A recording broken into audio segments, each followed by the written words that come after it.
the Göbekli Tepe skull cult. The year is 9600 BCE. You are standing on a barren hilltop in what will one day be called southeastern Turkey, and above you, carved stone pillars taller than a grown man rise in perfect circles from the earth. They are covered in reliefs of scorpions, foxes, and vultures, cut with a precision that should be impossible for people who, according to every textbook you were ever handed, are supposed to be wandering hunter-gatherers with no cities, no writing, and no organized religion. Archaeologists will eventually call this place the world's oldest temple. But when they dig beneath the floors, in the rubble fill that someone packed deliberately around these pillars thousands of years ago, they will find something that no one expected, and that, after decades of study, no one has adequately explained. They find the skulls. German archaeologist Klaus Schmidt began excavating Göbekli Tepe in 1994, initially believing it was a medieval cemetery.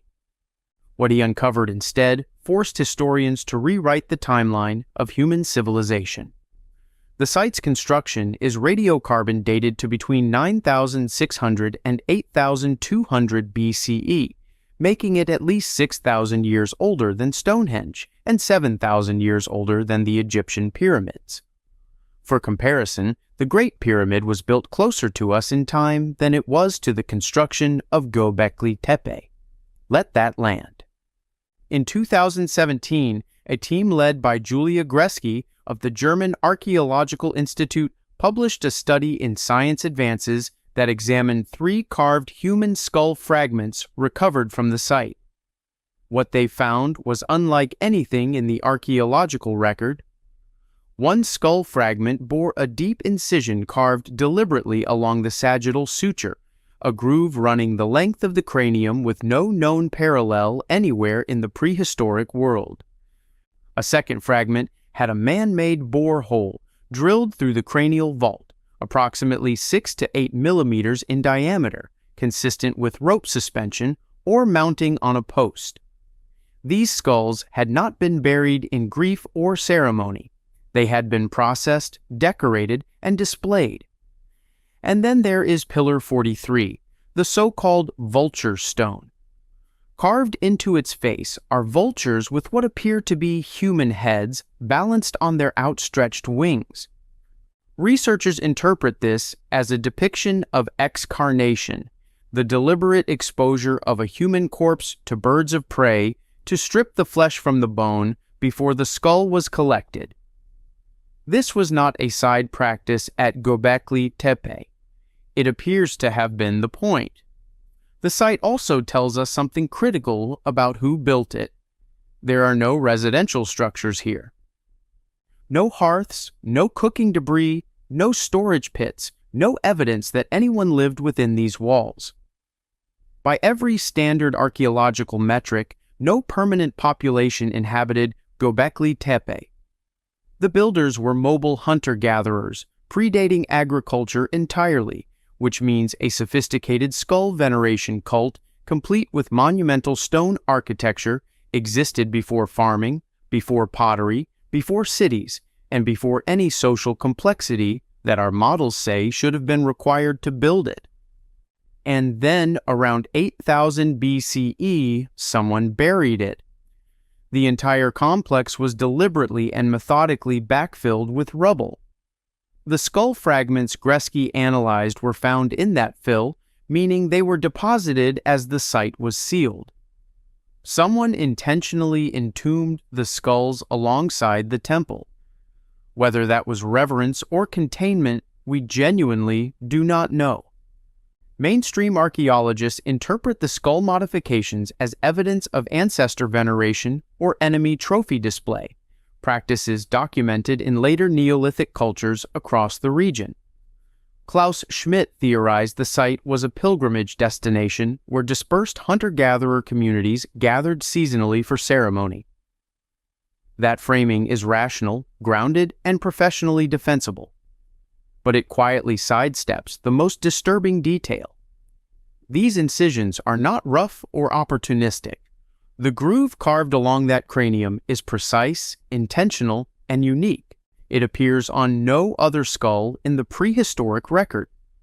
That is not standard ancestor ritual. That is a specific individual being specifically marked, then suspended, then sealed underground inside the world's oldest religious structure. Some researchers have asked whether the deliberate burial of the entire complex was itself a ritual act. Not abandonment, but interment. Could the skulls have been considered dangerous, their display necessary for a period of time, and then too dangerous to leave exposed? We may never know. What the hilltop at Göbekli Tepe preserves is not a beginning. It feels like the end of something. A practice so extreme that whoever came after decided the entire building needed to go into the ground with it. From one hilltop in Turkey, where the world's first temple was built around human skulls, we move west. Because if Göbekli Tepe suggests that organized religion began with the dead, what does it mean that Europe's first farmers were not just burying their dead, but consuming them, on an industrial scale, for generations? The Herxheim ritual cannibalism site. Imagine you are an archaeologist. You are excavating what the survey data suggested would be a standard Neolithic farming village in the Rhine Valley of southwestern Germany. You find pits around the settlement's edge. You reach in and begin to lift out bones. They are human. You keep digging. There are thousands of them. And as you begin the painstaking work of forensic analysis, something becomes undeniable. Every bone has been processed in the exact same methodical sequence used at this same site on cattle. This is Herxheim. And it is, by any honest measure, one of the most disturbing archaeological sites ever excavated. The village dates to the linear pottery culture, known to archaeologists as the LBK, which flourished across Central Europe from approximately 5,500 to 4,500 BCE. These were Europe's first farmers, the people who built the continent's earliest permanent settlements. Their culture is the root of the European agricultural tradition, and at Herxheim, beginning in the 1990s under the direction of Andreas Zeeb-Lanz of the Rhineland-Palatinate State Office for Monument Conservation, researchers uncovered evidence that these same people were engaged in something that our textbooks have never found a comfortable way to describe. A 2009 study by Bruno Bullaston and colleagues published in the journal Antiquity confirmed what the bone analysis had been suggesting for years. The human remains at Herxheim had been defleshed with flint blades, the long bones cracked open for marrow extraction, and the skulls processed into standardized bowl shapes through a specific circular cut that removed the facial bones and the base of the cranium. The methodology was not improvised. It was a repeating sequence applied to body after body across a period spanning multiple generations. The minimum number of individuals in the pits is established at approximately 500 people, though some estimates run considerably higher. What makes the Herxheim evidence genuinely impossible to fold into a simple explanation is the isotopic data. Strontium analysis of the bones revealed that a significant proportion of the individuals were not local. They had traveled from regions up to 600 kilometers away. These were not the residents of the village being consumed in a moment of crisis. People were coming to Herxheim from across Central Europe. The question that the isotopic data forces into the room and that mainstream archaeology has never fully answered is whether they came willingly. The standard interpretation frames Herxheim as evidence of crisis-driven feasting during the terminal collapse of the LBK culture. Intercommunity violence escalated under resource pressure, the argument goes, and ritual cannibalism was a culturally normative expression of dominance over the defeated. Some of the non-local individuals may represent war captives brought back from distant raids, processed and consumed as part of the spoils. It is a coherent model. But the uniformity of the processing sequence undermines it. Battlefield cannibalism, crisis cannibalism, the consumption of enemies in the heat of victory, these leave varied, opportunistic bone marks. What Herxheim shows instead is a standardized manufacturing protocol, applied with the same precision across hundreds of individuals over generations. The skull bowls are not all identical by accident. Someone was producing them according to a template, and someone was maintaining enough institutional memory across enough time to keep the template consistent. Some researchers have asked whether Herxheim was not a site of violence at all, but something closer to a pilgrimage destination, a place where communities from across the LBK world brought their dead or their designated individuals to undergo a transformation that the living then incorporated into themselves. The marrow extraction is particularly suggestive. Marrow is the deepest biological resource of a body. Cracking open the femurs to reach it is not an act of hunger. It is an act that implies meaning. You are taking the innermost part of another person inside yourself. And then the practice stopped. Within a few generations, Herxheim goes dark. The pits are sealed. The LBK culture collapses. Whatever logic governed this site for a century or more simply vanished from the record, leaving behind 500 processed sets of human remains and a silence that the word agriculture somehow fails to prepare you for. The children at Herxheim were processed alongside the adults. That detail does not appear often in the mainstream summaries. It probably should. From the farms of the Rhine Valley, we move east, all the way to the frozen Russian steppe. Because 34,000 years ago, long before anyone in the world was farming anything, 2 children were buried in a way that required more labor than any other prehistoric burial ever recorded. And the more you look at those children, the more the word burial starts to feel like the wrong word entirely. The Sunghir child burial. There are 2 children lying head to head in a shallow grave dug into the frozen ground of the Russian plain, and they are wearing the most expensive garments in the history of the world. Not expensive in the modern sense, not gold and silk, but expensive in the only currency that existed 34,000 years ago, which was time. The beads sewn into their clothing, carved from mammoth ivory, number more than 10,000. Experimental archaeology has established that each bead required approximately 45 to 60 minutes to produce. Do the arithmetic. The people who made these garments spent something close to 10,000 hours, roughly 5 years of a single person working every single day, preparing clothes for 2 children to wear into the ground. The site is called Sunghir. It sits in Vladimir Oblast, Russia, about 200 kilometers northeast of what is now Moscow. Soviet archaeologist Otto Bader excavated it between 1956 and 1977, with the paired juvenile burial first revealed in 1969. It remains, by any measure, the most elaborately furnished burial from the entire Paleolithic period on Earth. And the more forensic science has been applied to it in the decades since, the stranger it becomes. The older of the 2 children was approximately 12 to 13 years of age at death. The younger was approximately 9 to 10. Alongside the 10,000 beads, the grave contained 2 straightened mammoth ivory lances, one measuring 1.8 meters in length. That lance is itself an object of disturbing craftsmanship. Mammoth ivory does not come in straight pieces. To make a lance of that length and linearity, the craftsman had to heat the ivory, straighten it by force over a period of days, and allow it to reset. This was not a gift made quickly. It was an object that required sustained intention over multiple days, produced specifically for this burial. Now consider the children themselves.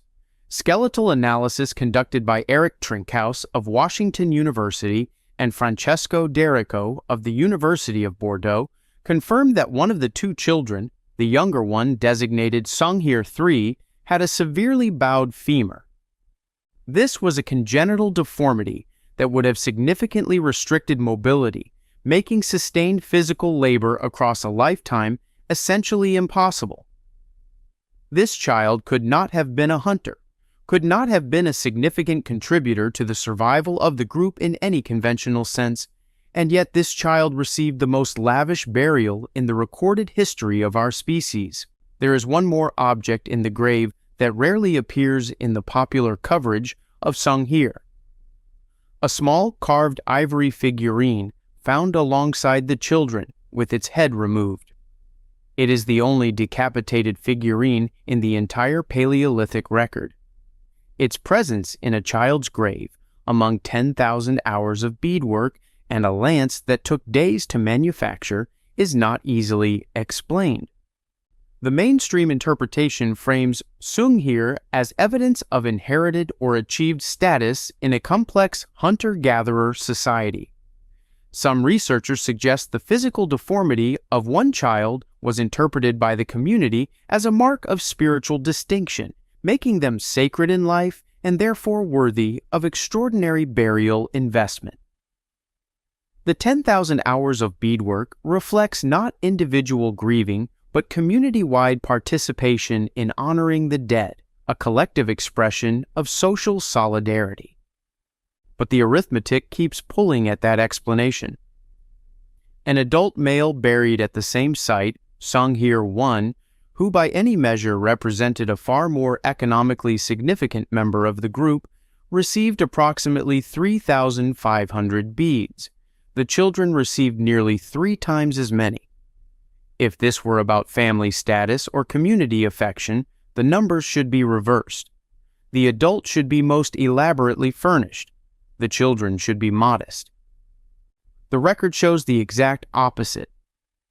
Some researchers have asked whether the investment was not mourning but payment, whether these children were selected at birth for a purpose that concluded at the moment of their death, and whether the 10,000 hours of preparation was the community fulfilling an obligation that had been accumulating for years, paying what was owed to whatever force had marked them. The decapitated figurine in the grave may be a key to that question.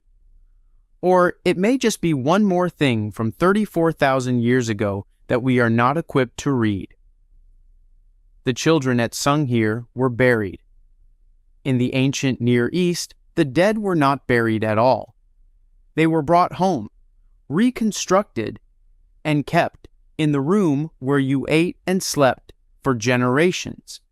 The Jericho plastered skulls. Picture this. You come home after a day in the fields. You set down your tools. You sit by the fire. And across from you, catching the light, is a face, not a painting, not a carving.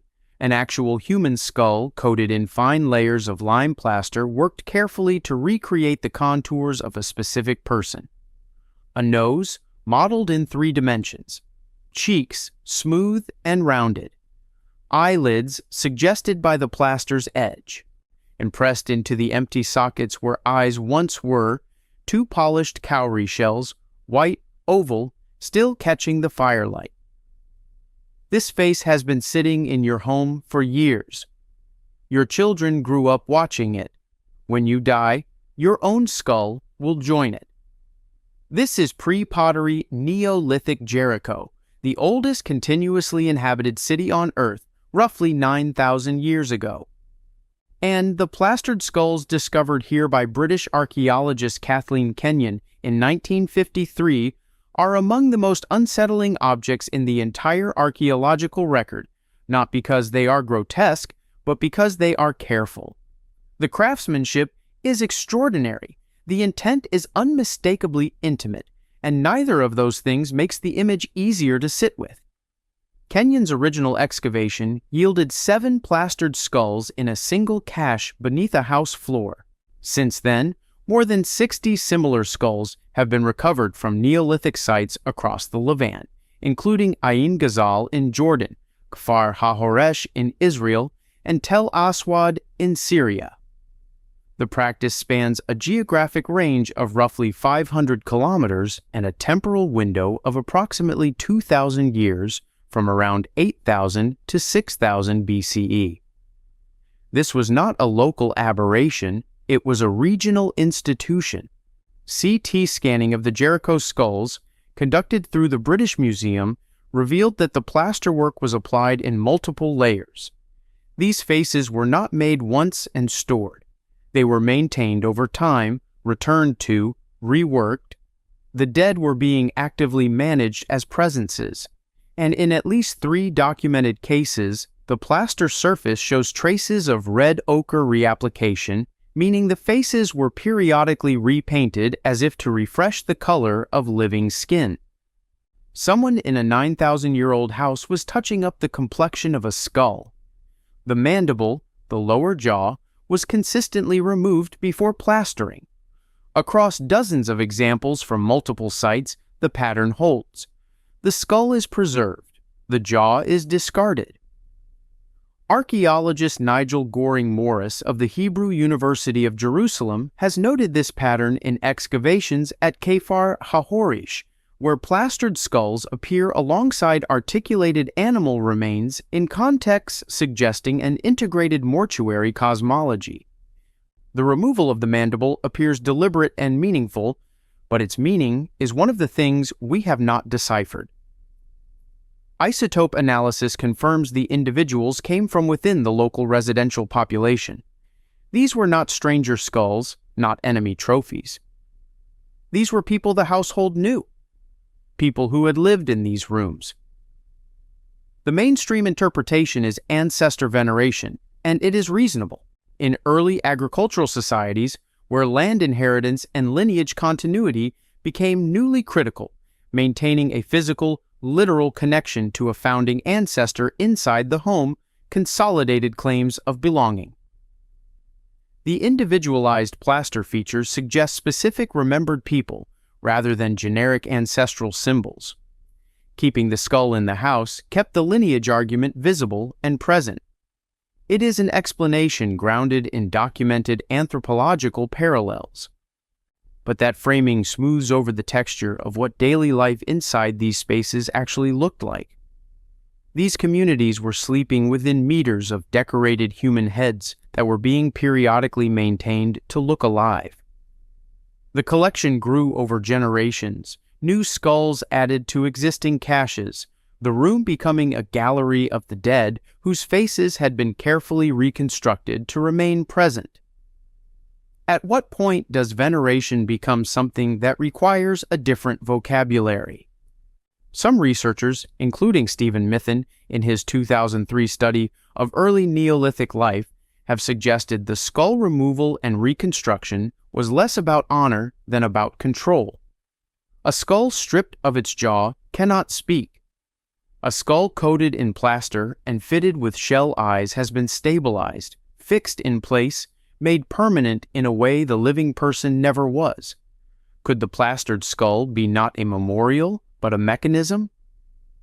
A way of keeping the power of the dead present and useful while ensuring it stayed anchored to one location, one family, one floor? 9,000 years later, a civilization on the other side of the world decided the dead needed to go somewhere entirely different. The Crow Creek Massacre. In 1978, archaeologists excavating a bluff along the Missouri River in central South Dakota opened a trench and found themselves looking at bones. They kept digging. The pit was 9 meters long and 2 meters deep. By the time the excavation was complete, they had counted the skeletal remains of 486 individual human beings. Every single one of them had been mutilated in the same methodical sequence. The site is called Crow Creek. It is the largest known prehistoric massacre in North American history. And the details are not the ones that appear in the brief paragraphs most history books devote to it. Forensic anthropologist P. Willey of California State University conducted the definitive skeletal analysis of the Crow Creek assemblage.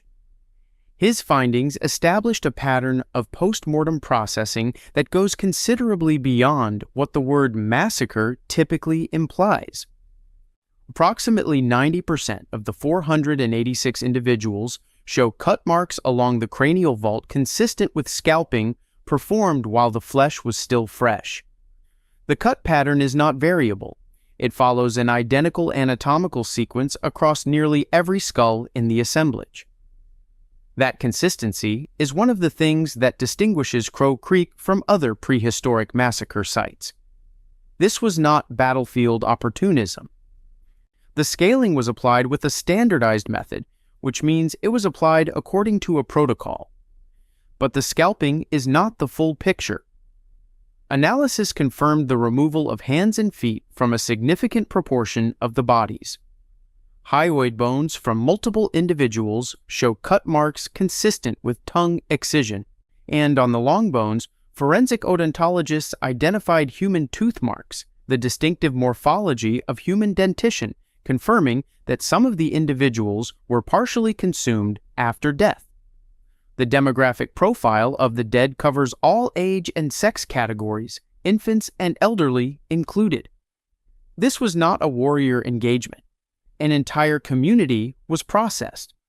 Strontium isotope analysis established that the victims were long-term local residents. These were the people who had built and lived in the Crow Creek village. The perpetrators, whoever they were, came from outside and left no skeletal remains of their own, no broken weapons, no failed attacker burials, no archaeological signature of an occupying or passing force. They came, they processed 486 people, and they left the landscape exactly as empty as it was before. The mainstream interpretation places Crow Creek squarely within the context of climatic deterioration on the Great Plains during the 13th and 14th centuries. CE prolonged drought collapsed the agricultural base that supported permanent villages, driving intercommunity competition to the point of organized mass violence. The processing of the dead, including the scalping and possible cannibalism, fits within the documented range of warfare practices in the region. The demographic breadth reflects total community elimination, a strategy of resource denial rather than selective raiding. But the uniformity of the scalp cuts refuses that framing's comfort.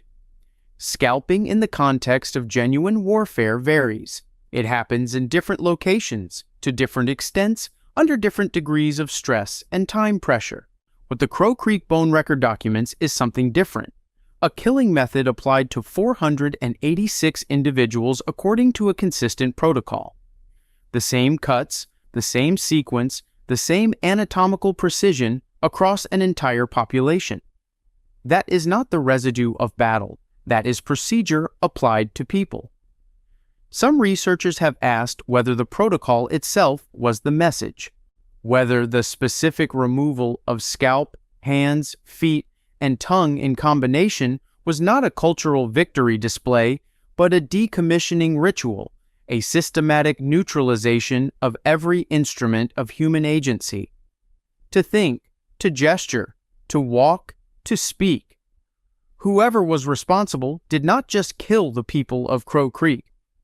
They went through each body and made sure every capacity for action had been formally removed. Could this have been less about defeating an enemy and more about making certain they could never return? The pit was eventually covered. A new community built their homes directly above it. They knew what was beneath them. We do not know what that meant to them, whether it was a warning, a foundation, or something else entirely. But they built there anyway, over 486 people who had been unmade with extraordinary care, and they stayed. From the Great Plains of North America, we moved to Central Europe. Because around 5,000 years before the birth of Christ, the people who invented European civilization were erased, not gradually, all at once, and the force that erased them left no name: the linear pottery culture genocide. Around 5000 BCE, Europe's first farmers disappeared. Not one village, not one region. The linear pottery culture, the LBK, the society that built the continent's first permanent longhouse settlements, that developed Europe's earliest ceramic traditions that established the agricultural patterns that would define the next 7,000 years of European life, stopped. Across a swath of territory spanning modern Germany, Austria, and Hungary, entire village communities were killed and left unburied. The bodies remained where they fell. The perpetrators walked out of the archaeological record and have never been identified. This is not a fringe theory. It is the peer-reviewed forensic conclusion of one of the most significant bioarchaeological studies of the 21st century. In 2015, Christian Meyer of the University of Mainz and colleagues published a study in the Proceedings of the National Academy of Sciences analyzing skeletal remains from the Schöneck-Kilienstetten massacre site in Bavaria. 26 individuals recovered from a mass grave showed perimortem trauma on every single body. Blows to the skull. Shattered lower legs consistent with victims being incapacitated before a killing blow. The injuries were organized, not random. And when Meyer's team examined the demographic profile of the dead, they found a gap. Adult men and women of reproductive age were statistically underrepresented. The elderly were there. The young children were there. The teenagers and adults in the prime of life were largely absent.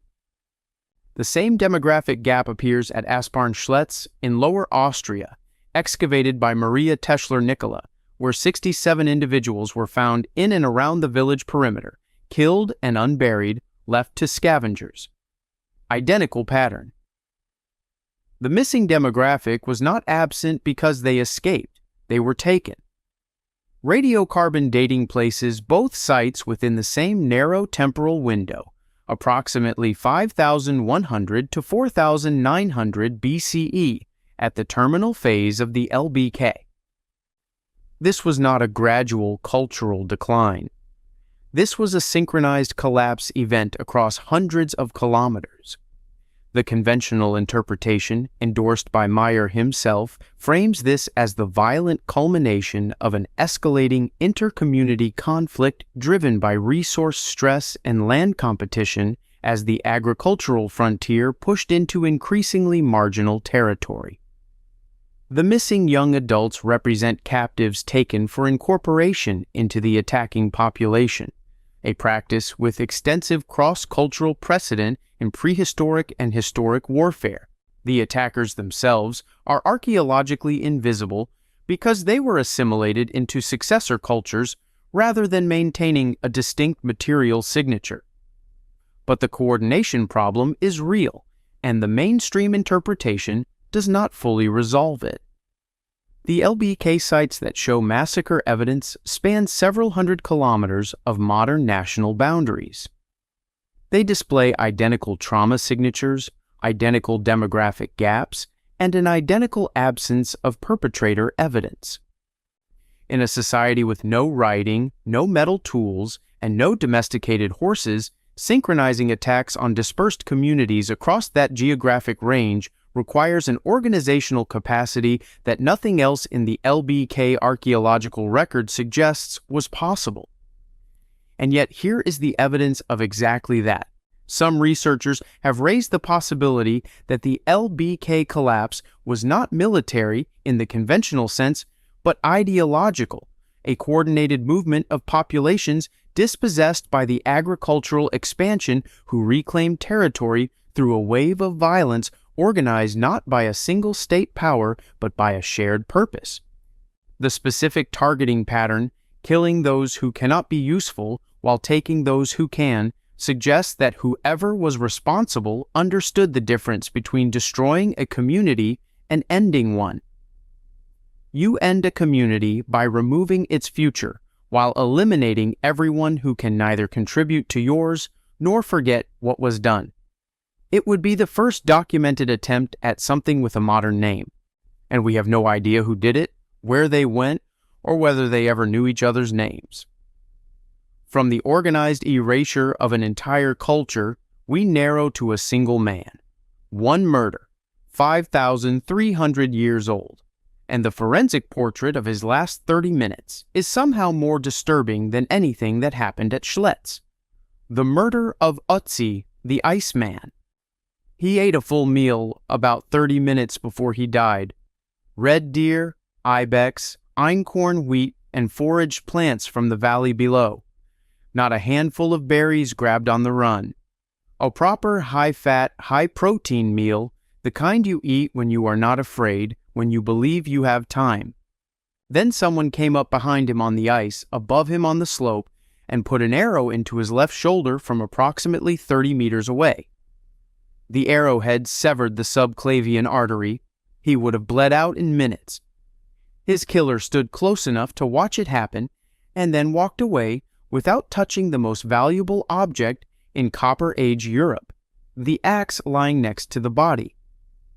Ötzi's mummified remains were discovered on September 19, 1991, by German hikers in the Ötztal Alps at an altitude of 3,210 meters on the border between Austria and Italy.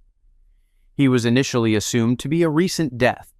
Radiocarbon dating conducted by the University of Oxford and the University of Uppsala placed him at approximately 3,300 BCE, making him the oldest naturally preserved human mummy in the world, 5,300 years old, give or take a few decades. In the decades since his discovery, he has become the most forensically analyzed prehistoric individual in human history. Every meal, every trip, every wound has been documented, and what that documentation reveals is a portrait of a murder with a motive no one has ever confidently named. The arrowhead was not found in the original 1991 examination. It was missed in the initial autopsy. It was identified in 2001 during a CT scan conducted by radiologist Paul Gossner, invisible in earlier X-rays because it lay in a plane that conventional imaging had not captured. Once found, the biomechanical analysis was unambiguous. The trajectory of the wound indicated the arrow was fired from a lower elevation behind the victim, at an angle consistent with an attacker positioned approximately 30 meters upslope and behind him. He never saw it coming. But Ötzi's right hand tells a different story. Between the thumb and index finger runs a deep cut, 2 to 3 centimeters long, the classic morphology of a defensive wound sustained in the act of grabbing or deflecting a blade. The healing around that wound places it 3 to 5 days before his death. He had been in a violent altercation days earlier. He had survived it. He had then climbed back up into the Alps, eaten a full meal, and sat down. And someone had followed him. His copper axe, a flat blade of 99.7% pure copper set in a U-handle, was the most technologically advanced portable object in the region at the time of his death. Fewer than a handful of comparable objects existed in all of Europe. It lay untouched next to the body. Whoever killed him did not take it. That is not robbery. A thief in the high Alps, who had tracked a man to 3,000 meters and shot him from behind, does not leave the copper axe. The standard forensic conclusion is premeditated murder, and that much is uncontested. The debate is about why. Some researchers interpret the prior hand wound and Ötzi's presence at high altitude as evidence of flight, a man running from a dispute over resources, trade, or social standing who believed he had found safety in elevation. The killer's failure to take the axe is explained by either a hurried retreat or the object's social significance. Taking it might have identified the murderer in a way the killing itself would not. But the meal does not fit a man who is running. You do not stop at high altitude, 3,000 meters, no shelter, days after a serious knife wound, and eat 30 minutes worth of grilled meat and wheat. You stop when you feel safe, or when you feel you are meeting someone who was supposed to be safe. Some researchers have quietly asked whether the axe being left was a statement rather than an oversight. In Copper Age Europe, the visible availability of a dead man's most valuable possession, untouched beside his body, may have functioned as a public declaration. Not theft, not opportunism, a verdict. The killer left the axe to make clear that this was not crime, it was judgment, and the judgment was final. He walked away, leaving everything, because taking nothing was the message. From the intimacy of one murder in the Alps, we travel south and west across the ocean to the Peruvian desert, where for 9 centuries human heads were not evidence of violence. They were currency. The Nazca Trophy Head Network. The head has a hole drilled through the forehead. A braided cord runs through it. The mouth has been sealed with 2 cactus spines pushed through the lips and pinned across the cheeks. It is designed to be carried, worn perhaps, or hung at a belt, or displayed in a ceremonial context. And when forensic scientists analyzed the strontium isotopes in the bone, they found that the person this head once belonged to had grown up in the highlands, hundreds of kilometers from the coastal desert where the head was found. This is not a war trophy taken from a fallen enemy on a nearby battlefield. This is a product, and it traveled a long way to reach its owner. The Nazca culture flourished on the south coast of Peru from approximately 100 BCE to 800 CE, a span of 9 centuries. They are best known today for the Nazca lines, the massive geoglyphs etched into the desert floor that are visible only from altitude. But within the material culture of the Nazca, there is a practice that receives considerably less tourist attention. Trophy heads, processed according to a standardized manufacturing protocol, constitute one of the most numerically significant and consistently documented categories of Nazca ceremonial objects. And the forensic science applied to them over the past 2 decades has produced a picture that is considerably stranger than the term trophy suggests. The manufacturing sequence is precise. The skull is removed from the body after death through a specific cut pattern. Brain tissue is extracted. A hole approximately 1 to 2 centimeters in diameter is drilled through the frontal bone just above the nasal bridge. The mouth is sealed with cactus spines. A carrying cord is threaded through the frontal hole. Across specimens spanning the entire 9-century duration of the Nazca culture, this sequence is essentially identical. There is no regional variation, no temporal drift.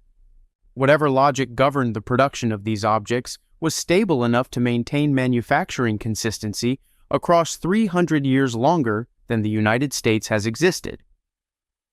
John Verano of Tulane University, who has conducted the most comprehensive comparative analysis of Nazca crania, found that over 95% of trophy heads show no healed weapon trauma. These individuals were not soldiers killed in battle. They were not combatants who fought and lost. The skeletal evidence suggests they were killed specifically for head procurement, or in some cases, that the head was taken shortly after a natural death. Verano's demographic analysis also revealed that trophy head individuals do not fit a simple warrior profile. While adult males between 25 and 40 are overrepresented, women and adolescents appear in the assemblage as well. Kelly Knudsen of Arizona State University led the isotopic studies that exposed the geographic dimension of the practice. Her 2009 study in the Journal of Anthropological Archaeology analyzed strontium signatures from 16 trophy heads and found multiple individuals whose bone chemistry was inconsistent with coastal Nazca origins, pointing instead to highland populations separated from the Nazca heartland by substantial terrain. These heads had been sourced from specific geographic communities and transported to the coast. That implies logistics, routes, relationships, a supply chain for human heads that persisted across centuries. Mainstream interpretation frames the trophy head complex as multifunctional. War trophies from defeated enemies, ancestor objects used in fertility ritual, The head understood symbolically as a seed capable of regenerating life when placed in agricultural ceremonies. The geographic diversity of the heads reflects the range of Nazca raiding activity and possibly trade relationships with highland communities. Ceramic depictions of trophy heads appear across virtually every category of Nazca vessel, indicating they were not taboo objects but mainstream elements of the culture's visual vocabulary. But war trophy and trade commodity operate on fundamentally different logics. Trophies are personal demonstrations of individual prowess. Trade goods are produced to meet a demand. The Nazca evidence, with its standardized manufacturing protocol, its consistent demographic profile, and its isotopic evidence of sourcing from specific distant populations over 9 centuries, describes the second model far more accurately than the first. Someone was regularly producing heads to meet a demand that did not waver across 300 years of generations. That is not a culture processing its enemies. That is a culture that had decided human heads were a category of sacred object and had built an economic infrastructure to maintain the supply.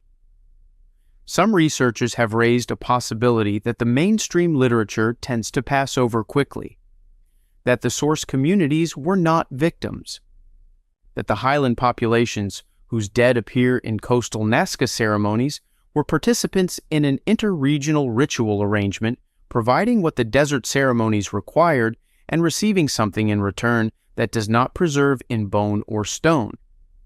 Could the trophy head network have been, from the perspective of both parties, a form of sacred commerce?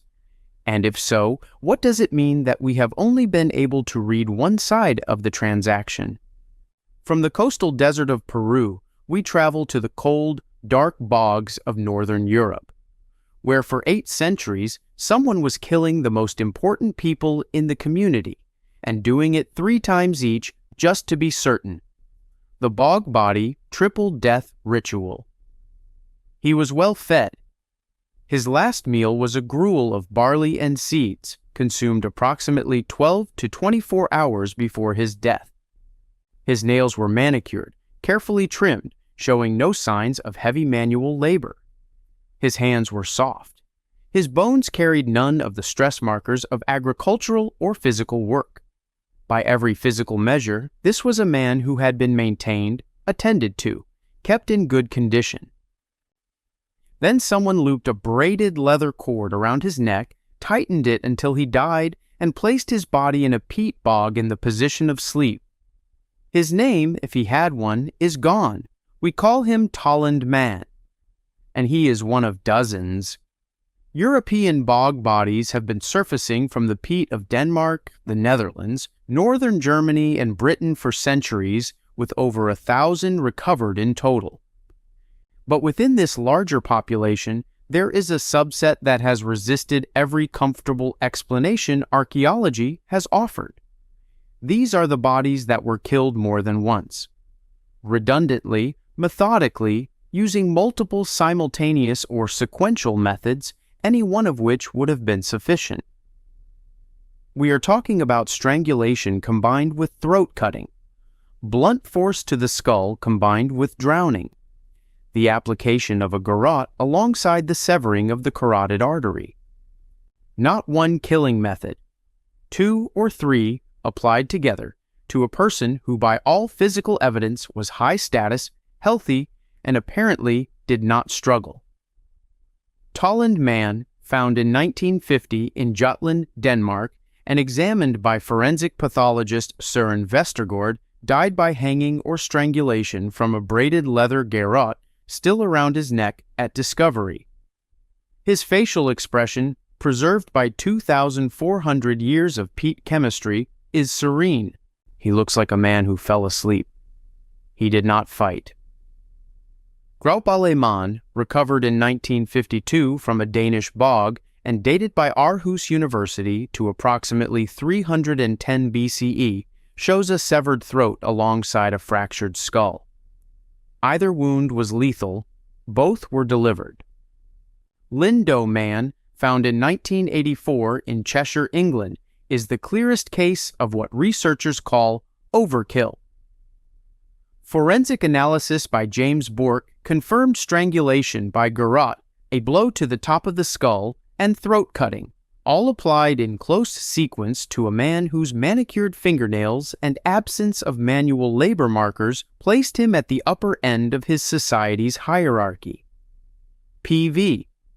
Glob's foundational study of the bog bodies, the Bog People, published in 1969, established the comparative framework. Miranda Aldhouse Green of Cardiff University, in her 2001 study, Dying for the Gods, developed the most comprehensive interpretation of what these bodies represent. The prevailing view, which Aldhouse Green articulates carefully, is ritual sacrifice.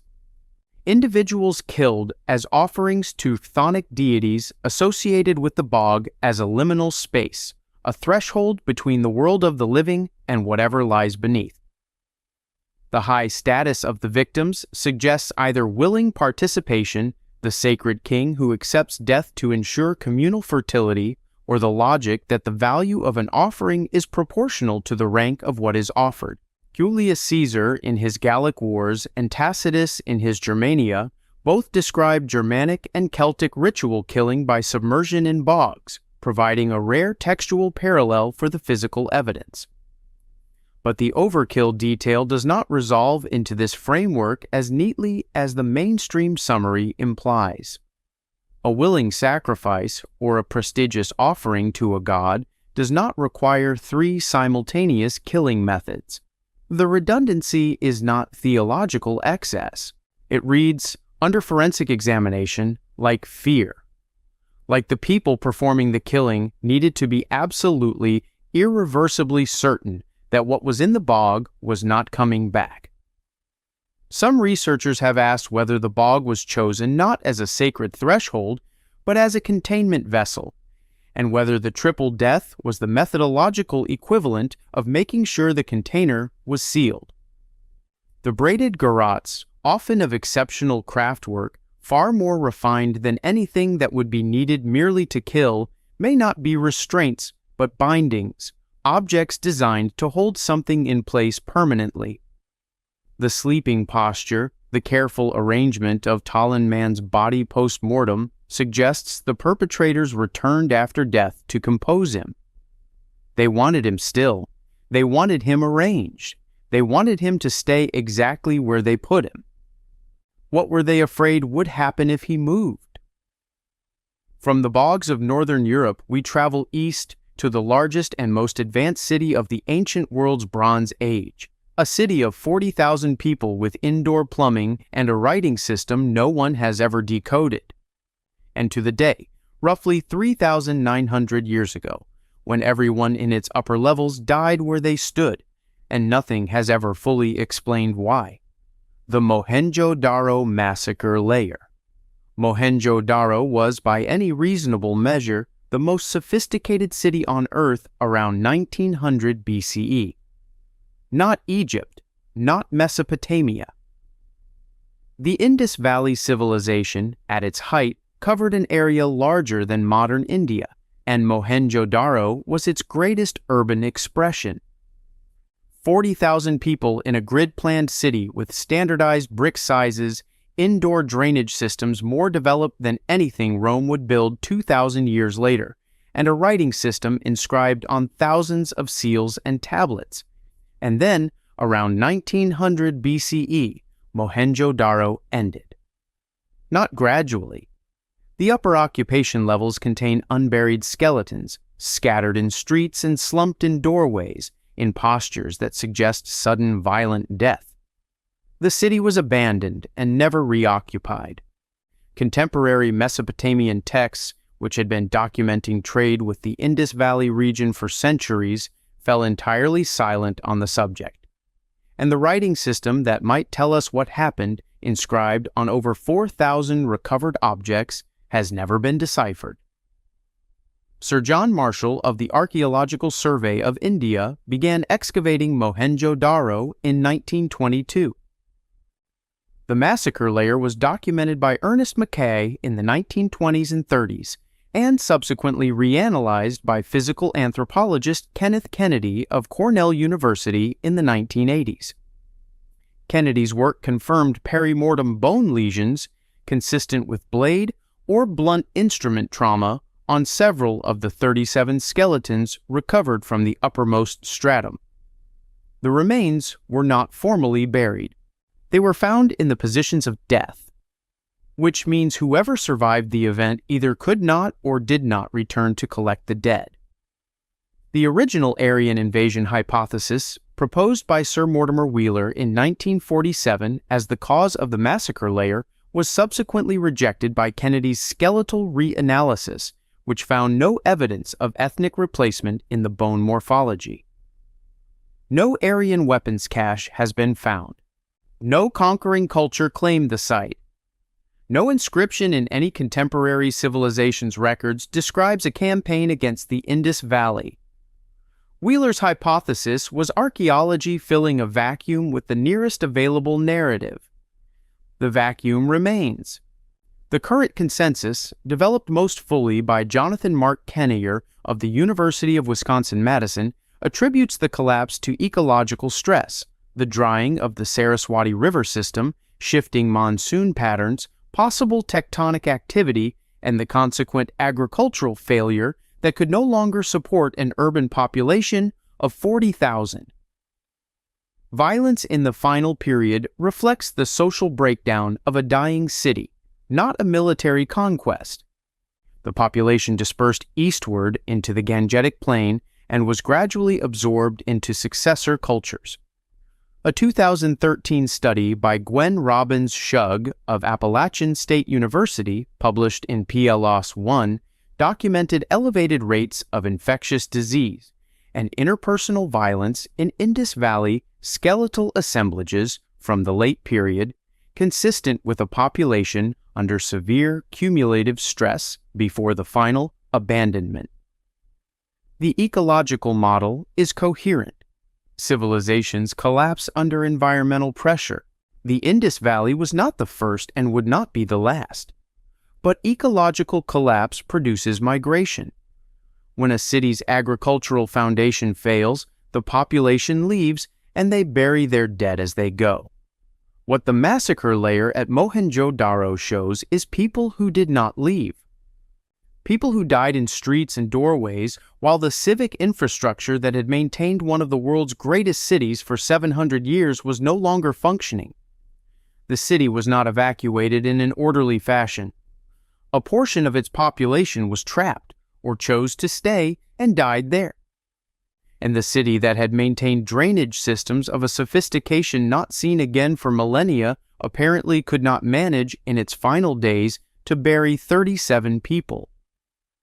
The Indus Valley writing system is the silent heart of this mystery. Over 4,000 inscribed objects have been recovered. The script appears on seals, tablets, and pottery across a geographic range of 1.5 million square kilometers, suggesting a functional administrative system. It has been studied for over a century by linguists, mathematicians, and cryptographers. It has not been deciphered. No bilingual text has been found. Whatever the people of Mohenjo-Daro recorded about their own world, their rituals, their rulers, if they had them, their explanation for what was happening to them in those final years, it remains permanently inaccessible.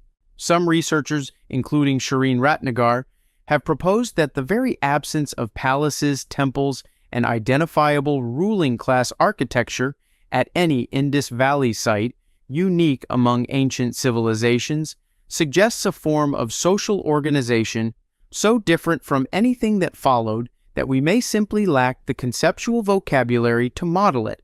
A civilization of 40,000 people with no identifiable government, no monument to a king, no temple to a named god, administered by a system that left no monumental trace, held together by something that the seals encoded and that we cannot read.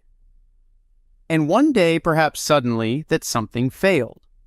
And when the idea that had been holding 40,000 people together disappeared, what the city looked like in the days that followed may be exactly what the massacre layer preserves. 10 items, 11,600 years of recorded horror, every inhabited continent. And the same question, surfacing again and again beneath all of it.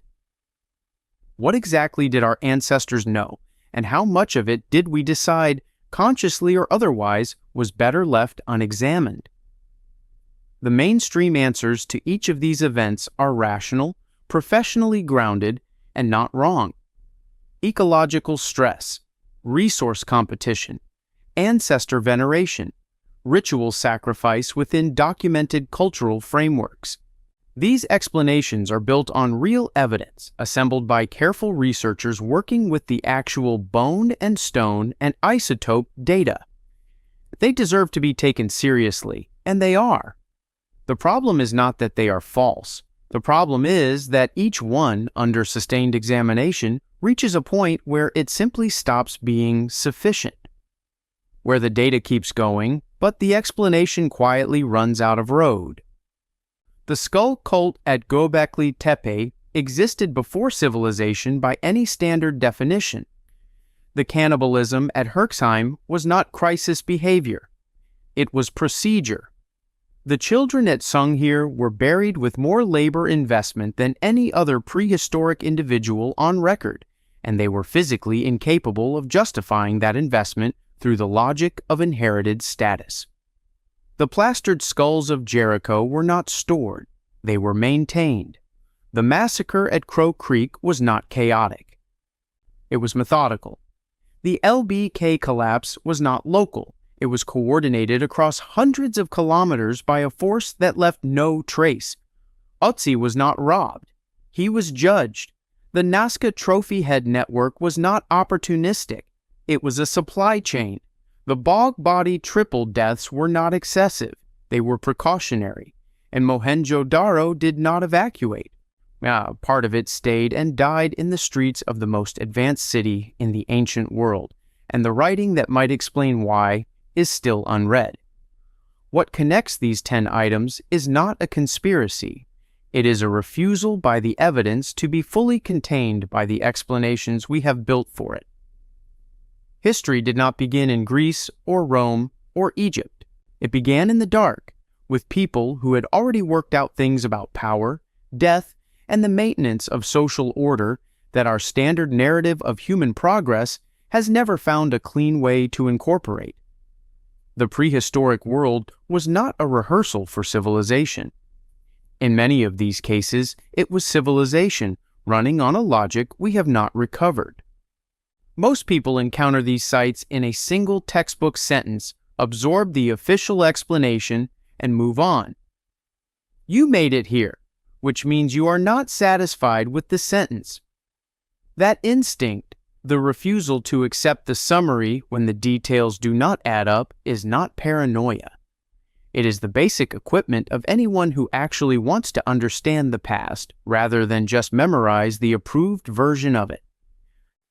This channel exists for people who notice when the sentence ends too early.